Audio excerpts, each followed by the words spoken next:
السلام علیکم میرے محترم عزیز دوستو، آج ہم آپ کے سامنے پیش کرنے جا رہے ہیں پیروں کے پیر سلطان الاولیاء سرکار بغداد سرکار غوث اعظم رحمۃ اللہ علیہ کا بڑا ہی ایمان افروز اور دلچسپ واقعہ، جسے سن کر غوث پاک رحمۃ اللہ علیہ کے چاہنے والوں کا ایمان تازہ ہو جائے گا۔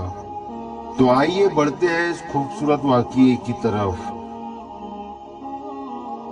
بغداد شریف میں ایک گانے بجانے والا شخص رہتا تھا۔ وہ بہت ہی اچھا گاتا بجاتا تھا۔ لوگ اس کی آواز پر فدا تھے اور لوگ اس کے بدلے اسے پیسے دیا کرتے تھے۔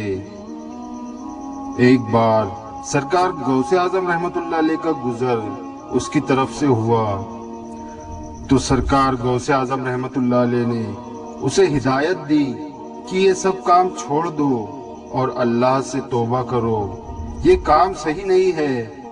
لیکن وہ شخص اپنے گانے بجانے پر اتنا غرور اور اتنا بھروسہ رکھتا تھا کہ اس نے سرکار غوث اعظم رحمۃ اللہ علیہ سے کہا کہ کوئی صحیح غلط نہیں ہے، یہ میرا کام ہے، مجھے میرا کام کرنے دیجیے۔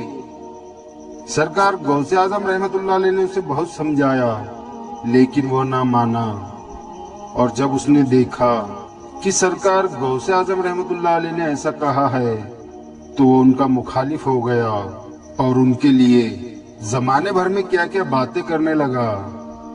وہ کہنے لگا کہ غوث اعظم تو مجھ سے جلتے ہیں، معاذ اللہ، کیونکہ میں بہت اچھا گاتا ہوں۔ بہرحال جیسے یہ بات سرکار غوث اعظم رحمۃ اللہ علیہ کے پاس تک پہنچی تو آپ رحمۃ اللہ علیہ مسکرائے اور آپ نے کچھ نہ کہا۔ جب وہ شخص بوڑھا ہو گیا، اس کی مقبولیت بہت کم ہو گئی، اس کا گانا سننے والا کوئی نہ تھا اور اب لوگ دوسرے گانے بجانے والے کے پاس جانے لگے۔ اس کا دل ٹوٹ گیا اور پھر اس نے وہ شہر چھوڑ دیا اور اس نے عہد کر لیا کہ آئندہ وہ مردوں کو ہی اپنا گانا سنائے گا۔ اللہ اکبر! چنانچہ اس نے قبرستان میں ہی رہنا اختیار کر لیا اور وہاں ہی گانا بجاتا رہا۔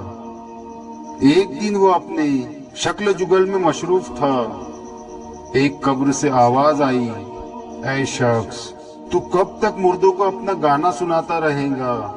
اب خدا کی طرف پلٹ جا۔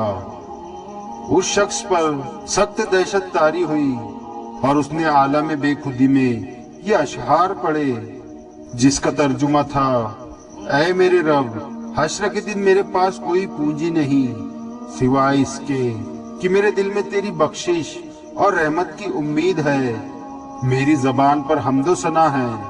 دوسرے اشعار یہ تھے کہ اے اللہ، تیری رحمت کے امیدوار کل تیرے حضور میں خوش ہوں گے، اگر میں محروم رہ گیا تو افسوس ہے میری بدبختی پر۔ تیسرا اشعار یہ تھا کہ اے اللہ، نیکوکار ہی صرف تیرے رحمت کے آرزو مند ہوتے تو گناہگار بندے کس کی پناہ لیتے۔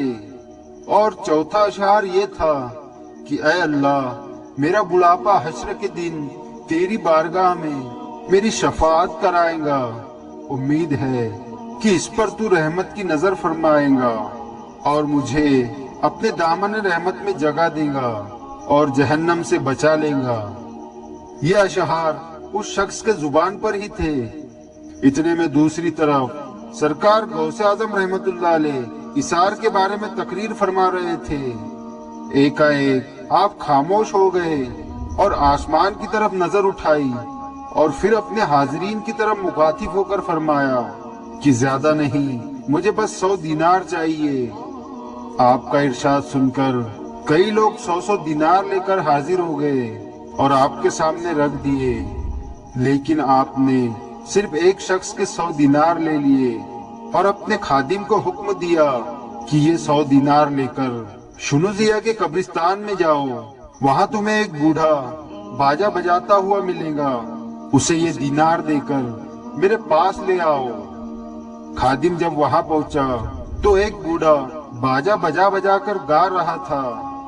خادم نے اسے سلام کیا اور 100 دینار لے کر اس کے ہاتھ میں رکھ دیے۔ اس بوڑھے نے ایک چیخ ماری اور بے ہوش ہو گیا۔ جب اسے ہوش آیا تو خادم نے کہا کہ تمہیں شیخ عبد القادر جیلانی بلا رہے ہیں۔ وہ بوڑھا فوراً خادم کے ساتھ ہو لیا۔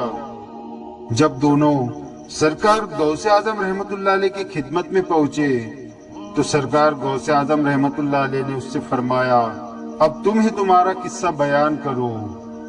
اس نے کہا کہ میرے جوانی کے عالم میں میری بڑی شہرت تھی اور میرا گانا سننے کے لیے لوگ بڑے دور دراز سے آیا کرتے تھے اور مجھے ڈھیر سارے پیسوں سے نوازا کرتے تھے۔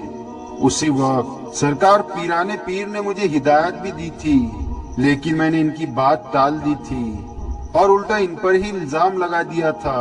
لیکن جیسے ہی میرا بڑھاپا آتا گیا اور میری آواز ڈھلتی گئی تو لوگوں نے مجھے پوری طرح سے سننا بند کر دیا، اور آج جب میں اللہ سے پناہ مانگ رہا تھا، اپنے گناہوں کی معافی مانگ رہا تھا، مدد مانگ رہا تھا، تو سرکار غوث اعظم رحمت اللہ علیہ نے ہی اپنے خادموں کے ہاتھوں اللہ کے حکم سے میرے لیے مدد بھیجی۔ اس کے بعد اس شخص نے کہا کہ میں گانے بجانے سے توبہ کرتا ہوں۔ اتنا کہہ کر اس گانے بجانے والے شخص نے اپنا باجا توڑ دیا۔ اس بوڑھے کی یہ داستان سن کر لوگ دنگ رہ گئے اور 40 آدمیوں نے اسی وقت اس بوڑھے شخص کو 100 دینار نذر کیے۔ سرکار غوث اعظم رحمت اللہ علیہ کے ایک خادم کا بیان ہے کہ یہ واقعہ دیکھ کر 5 آدمیوں پر ایسا اثر ہوا کہ وہ تڑپنے لگے اور تڑپتے تڑپتے انتقال کر گئے۔ اللہ اکبر۔ اس واقعے کا ریفرنس ہے قلائد الجواہر۔ تو دوستو یہ مقام ہے سرکار غوث اعظم رحمت اللہ علیہ کا کہ آپ نے لوگوں کو اس طرح سے ہدایت دی۔ واقعی سرکار غوث اعظم رحمت اللہ علیہ کی شان نرالی ہے۔ اللہ رب العزت سے یہی دعا ہے کہ رسول خدا صلی اللہ تعالی علیہ وسلم کے صدقے و طفیل ہمیں تمام اولیاء اکرام اور تمام بزرگان دین سے محبت کرنے کی اور ان کا ادب اور تعظیم کرنے کی اور ان کے بتائے ہوئے راستے پر چلنے کی توفیق عطا فرمائے۔ آمین ثم آمین۔